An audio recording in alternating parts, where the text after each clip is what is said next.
ఏందబ్బా శుద్ధి పక్కంగా ఏడ్చుకుంటా వస్తుంది. దండాలండి బావగారు, దండాలు. ఆ దండాలే మాకు గండాలు వచ్చినాయి. ఏ ఊరమ్మ మంది? ఇసపాలెమా? కాదండి, నేను శ్రీహరి కూతురు చిత్రని. ఒరే గుర్తుపట్ల ఎవరనుకున్న మన చిత్ర దండాలండి బావగారు. దండాలంటే ఓరే యథవల్లారా మీరు ఇంకా బతికుండాలని అర్థం. అయినా ఇల్లు ఒళ్ళు కొల్లయి మేము ఏడవాలి కానీ నువ్వు ఏడుస్తున్నావు ఎందుకే? మా సొమ్మంతా పోయిందని. ఏం పోయిందని? మా సొమ్మంతా. అదేలే మీరు చెమట భూమి అనేది సంపాదించు సొమ్ము ఎడమరాజు పెద్ద ఎరగదీసి పోయిందని. మా ఇంటిలో 10 మొత్తానికి మత్తిపోయిందండి. చల్లని వార్త చెప్పింది గారు. అమ్మాయి భలే వార్త చెప్పింది. సరే గాని చిత్రం అక్క పరిస్థితి ఉంది. అక్కకి భగవంతుడు కల్లో కనపడి. ఎవరు? శ్రీకృష్ణ భగవానుడు అండి. నేను కనపడి ఉంటా రూపంలో. కాదు.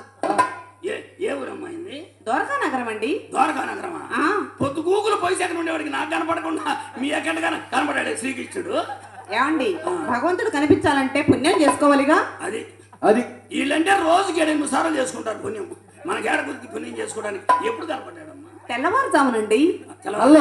కల్లో కనపడ్డాడు తెల్లవారుజామున.